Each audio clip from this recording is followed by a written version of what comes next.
Nor is it necessary to assume with Bunsen that 13,800 years of reigns imply hero worship in the modern sense. These, like the preceding, may have been astronomical cycles, but measured also by the reigns of sacerdotal kings, as according to Jamblich's 3 Bitus was a prophet of Ammon at Thebes, instead of divine names. According to Eusebius, Manetho had computed a total period of 24,900 years. Such numbers need not be rejected because they do not offer the direct means of correlating and reading them. They are quoted merely as mental eye-openers in the hope that by and by we may see a little farther and more clearly. Herodotus says, from the first king to this priest of Vulcan Ptah who last reigned, Sethan, were 341 generations of men. And during these generations, there were the same number of priests and kings. Now 300 generations are equal to 10,000 years, and the 41 remaining generations make 1,340 years. Thus they said, in 1,340 years, no god had assumed the form of a man. Neither had such a thing happened before or afterwards in the time of the remaining kings of Egypt. During this time they related that the sun had 4 times risen out of his usual quarter, and that he had twice risen where he now sets e. 142, and twice set where he now rises. Again, he remarks, Hercules is one of the ancient gods of the Egyptians. And, as they say themselves, it was 17,000 years before the reign of one critic Derquelin, p. 484. 2 Armenian version, I. 19. 3 de Meister. B. 5, Ix. 7. 42a Book of the Beginnings. Amasis, when the number of their gods was increased from 8 to 12, of whom Hercules was accounted 1, e. 43. That is, they reckoned 17,000 years of time during which the 8 original great deities were at the head of the Egyptian religion. Then 4 others were added. Still earlier, before the creation of Tot, lord of the 8th region, were the 7 great gods as reckoned by the Chaldeans, and the great mother of all who is synonymous with the number 7, and who was personified as the goddess of the Great Bear. Whatsoever truth there may be in the statement, there are no phenomenal data known to the present writer by which the assertion of Herodotus can be interpreted except those of the circle of the equinoctial precession. In no other circle or cycle does the sun ever rise at one time in the quarter it sets in at another. He therefore holds that the Egyptian priests did verily claim to have made chronological observations during a period, in round numbers, of 52,000 years. The explanation that the priests were referring in any wise to the Zodiac cycle, a period of 1,461 years, must be rejected as not only inadequate but perfectly puerile. 1. The speaking stones, the pictured papyri and written rolls, are all antedated by the celestial chronology of the divine dynasties, and if the present conjecture should prove correct it will drop from above the keystone into the almost completed arch of Egyptology. My suggestion is that the divine dynasties founded on the cycles of astronomical time, were continued by the era of Mina. And there is evidence to support it in the table of Abydos. Tenes is the name of the great city of Abydos, and the name of Mina heads the first Thanite dynasty. Now the new table of Abydos, discovered 11 years ago, in a corridor of the temple of Seti I. At Harabat el Madfune, gives a succession of 65 kings from Mina, the founder of the line, down to the last reign of the 12th dynasty. If we take the accepted average of human life as about 3 generations to the century, this succession of 65 monarchs will extend over a period of 2,166 years, leaving a fractional remainder. M. Brugish thus assigns to them a period of 65 xwc* equals 2,166 years.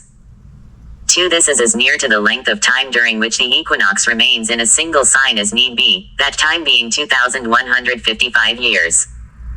And this is the table of Abydos, of the Thanites, and of Mina.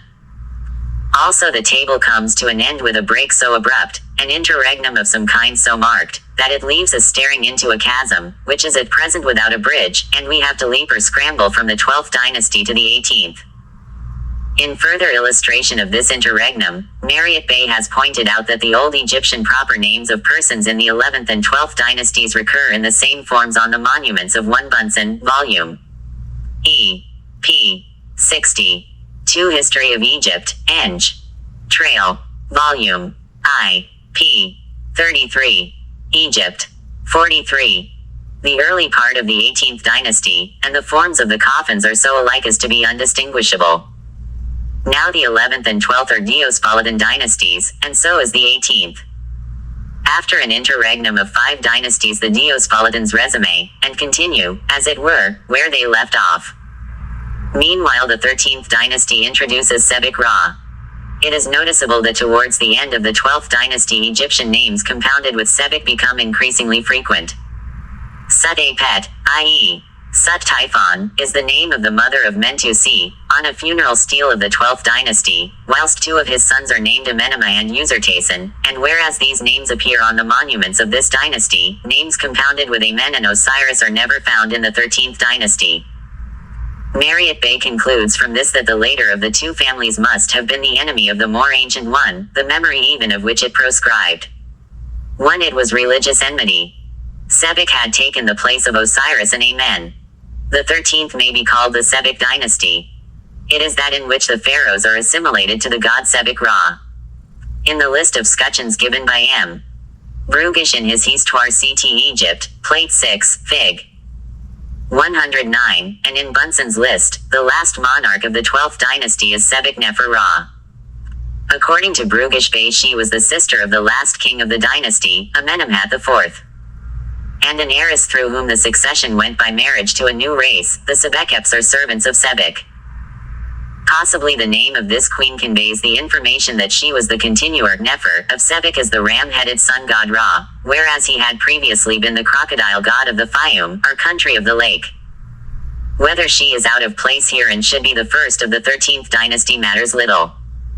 She marks the end of the 12th, and is the first known royal Sebek on all the monuments, and the next dynasty is full of them. It is, in short, the Sebek dynasty. 2m. Brugish gives the genealogical table 3 of a distinguished family related to some members of the 13th dynasty in which the name of Sebek, in the male and female titles, occurs 18 times. And the first mother of the king is named Ad-Abu, the house literally the womb of the lamb. The ram when young is the lamb, and the ram of the zodiac was represented by the Persians as a lamb. Now the old Sebek or Quebec was the crocodile-headed god of darkness, whose name of Quebec modifies into Kek, the Suchos of the Greeks. And he was resuscitated in a new form as the ram-headed god, found at Ombos and Selsaleh. The ram's horns identify him with the ram of the zodiac. 1 Notice de Principax Mons, a Bulak, p. 74. 2 Egypt's Place, Volume 2, Scutcheons. Königsbüch, Lepsius. 3 App. 1, Volume 2, History of Egypt, Eng. Trail. 44a Book of the Beginnings. And it is in strict accordance with this new character of Cronus that he should be styled the youngest of the gods. 1 The ram-headed crocodile god then we take to be the divine head of the Sebek dynasties, and this will enable us to interpret the fabulous end of Mina, who, according to the tradition and in the language of symbolism, was said to have been seized and devoured by the crocodile. Or the hippopotamus, another type of typhon. The crocodile was Sebek, whose reign, as the ram-headed god, began when that of the celestial bull Mina with its 63 monarchs of the table of Abydos came to an end. The introduction of Sebek as the ram-headed Ra implies a religious revolution. The capital of Shat, called by the Greeks Crocodilopolis in the district of the Lake Moeris, identifies the Typhonian nature of the old Sebek, with whom the Osirians were at enmity. In the list of nomes the province of Lake Machaerus was struck out as being hostile to Osiris.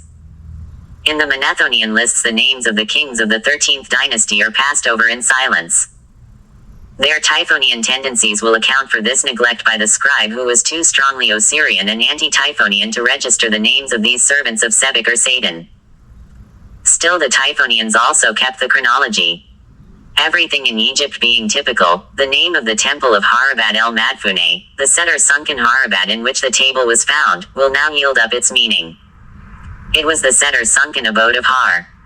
Whatever sign the equinoctial color was in, there was the place of manifestation of the sun, Har, on the horizon, during 2,155 years. When this left the bull of Mina for the ram of Sebek, the abode and birthplace was changed in heaven, whilst on earth Thebes took the place of Abydos, and the record of the celestial reign was left in the sunken abode. The Egyptians built on celestial foundations. They made the temple the center of their city. The dead were held in the heart of the living, and their place of preservation was the earliest sanctuary. The tomb of one life was the womb of the next. The meskin, or place of new birth for the sun in heaven, furnished the type of burial and rebirth below. Thus, when the sun was annually reborn in the bull city of Memphis was built as the representative place of resurrection, apt to having become the sunken and superseded place of birth and rebirth. The sign of the twins is possibly implied in the name of Abydos. Apt as a name of the pool of the twin truths, ABTU is the double holy house of Anubis. It is the name of a dual place of beginnings which the twins were when the Kalur was in that sign. Indeed, in an ancient Egyptian zodiac the twins are represented as a double Anubis. 2. This identifies one Abtu with that sign. Moreover, the god Shu-Anhar who, in his dual character, forms the twins of the zodiac, was the divinity presiding over Abydos. 1 Wilk. Mat. Hierog. Pi. 27, f. 2. 2 Drummond, Oedipus Judaicus, Pi. 4. Egypt. 45. Nor is this all. It is especially manifest that there is a parallel representation of the ram-headed deity, adopted about the same time, as the Amen-Ra of Thebes, in whom Num and Kem, the old gods, were merged in setting up an image of the one god, the Amen of the hymn in which he is celebrated as the one in his works, single among the gods, the one maker of existences, the one alone with many hands, the one alone without peer. 1 Moreover, Amenemhat I, 2466 BC 12th dynasty, was the founder of the Temple of Amen at Thebes, as the especial shrine prepared for the ram-headed god of the Orthodox caste. Osiris was the great god of the dynasty of the celestial bull, who was succeeded by the ram-headed Amen of one cult and Sebek of the other. Brugish Bey has called attention to the remarkable zeal with which the kings of the 12th dynasty, one of whom, Usertesen I, had himself represented standing as Osiris, to set themselves to maintain the cult of Osiris and his temple at Abydos. The fullest testimony to this fact is supplied by a monumental stone found but the other day in the cemetery of Abydos, and now in the museum at Bulak, containing 163 inscriptions. This shows how a certain Seheptab Ra, who lived under the reigns of Usertesen III and Amenemhat III, was commissioner, and commanded to attend to the service of the mysteries, the secret things and places in the temple of Abydos, to regulate the feasts of the god and to build or rebuild the holy temple bark and cover it with painted figures. The next king Amenemhat IV was the last of the 12th dynasty. 13 years only are assigned by Brugish Bey to both reigns of the brother and sister, Amenemhat IV and Sebek Nefer Ra. May we not see in these instructions the preparation for the end of the divine reign, the regulation and adjustment of astronomical time and the change of the double-seated solar bark from the sign of the bull to that of the ram? This suggestion is strengthened by the words assigned to him. He says, I say a great thing. Listen. I will teach you the nature of eternity. The Egyptian eternity was Eonian, and he had been the timekeeper of its cycles and master of its mysteries, the builder of the Ark of the Eternal, who is now to rebuild it and cover it with fresh figures. Nothing can be more probable than that the particular ram-headed representations of the deity were especially adopted as Amen and as Sebek Ra about the time that the vernal equinox entered the sign of the ram, and that this time coincides with the end of the 12th dynasty, giving the exact date of 2410 BC, and the date of 4565 BC for the commencement of the era of Mina. In his list of the pharaohs and their epics, founded on the list of kings in the table of Abydos and on the regnal years actually proved, 1 Records of the Past, Volume E. P. 129. 2 Marriott Bay, Notice des Principaux Monuments de Bulak, p. 298. 46a Book of the Beginnings. Brugish Bey gives the date of 4400 BC for Mina and 2266 for Amenemhat IV. 1 The last king of the 12th dynasty, or a total of 2134 years for the 12 dynasties. Within 20 years of the time required in the celestial reckoning, the monuments do not come down to the time of the entrance of the vernal Kalur into the sign of Pisces, but the Gnostics brought on the imagery, and on one of the Greco-Egyptian Gnostic seals in the British Museum too there is a figure of the young sun god Horus, with the solar disk on his head carrying the fish as his latest type. He stands on the crocodile, and this illustration of the manifesta as ichthys, with the fish above and crocodile beneath, corroborates the view that the crocodile god, with the ram's head, had represented the sun in the sign of the ram. The same sequence is illustrated by the types of sacrifice. The fish is now the sacrificial type, and has been ever since the equinox occurred in the fishes. Before that the type was the ram or the lamb. Earlier still it was the bull. Amongst the primitive races we can get back to the twins as the typical sacrifice, and each of these types corresponds to the solar sign, and to time kept in the astronomical chronicles. Also, the Egyptian month Choyak begins in the Alexandrian year, on November 27th. And in the calendar of lucky and unlucky days in the 4th Salier papyrus it is said to be unlucky to eat fish on the 28th day of the month Choyak, because on that date, our Christmas day, the gods of Tatu assumed the form of a fish, or in other words the sun entered the sign of Pisces, at which time the equinoctial colure must accordingly have been in the sign of the twins. The importance of this sequence and of the identification of Mina's era with the divine dynasties, and the consequent link established with the backward past, will become more apparent when we come to consider the cycle of the equinoctial precession, or the great year of the world which began when the vernal colure left the sign of Aries for that of Pisces nearly 28,000 years ago, and ended when it re-entered the sign of the fishes 255 BC 3. In this sketch of Egypt the outlines are drawn in accordance with the intended filling in. The treatment will serve to show the extended and inclusive sense in which the name of Egypt has often to be interpreted in these pages as the outlet from the African center. We have now to turn and follow the track of the migrations into the north, called by the Hebrew writer General X. 5. The Isles of the Gebi, 1J, or Gebim. 1. History of Egypt, Volume E. Appendix 2 Number 231, Dr. Birch's Department. 3. This is the date given by Cassini and Sir William Drummond, and adopted by the present writer on data kindly furnished by the Astronomer Royal in the Egypt. 47. In Hebrew, Gef U is the back or hinder part, identical with the Egyptian Kef. And the children of Kef, the Y Ethiopic genetrix, are designated the Gentiles who went northward and carried with them the primordial name of the birthplace in the celestial north. The race of Japheth Ns** are none other than the race of Keft, whom we shall find in Britain as the Great Mother Ked. Calculations of an eminent mathematician. The following is the official reply to my question as to when the vernal equinox coincided with the fixed point supplied by the first star, the last in the backward movement in the Ram constellation. Royal Observatory, Greenwich, London, SE. 11 July 23, 1877. Dear Sir, it appears from our computation, that the vernal equinox passed through the star Ariadis about B circa 400, subject to an uncertainty of 3 or 4 years, or perhaps more. The uncertainty of observations at that epoch might easily produce an apparent error of 30 or 40 years in the observed date of such a conjunction. I am, dear Sir, yours faithfully, Gerald Massey, Esq. W. H. M. Christie.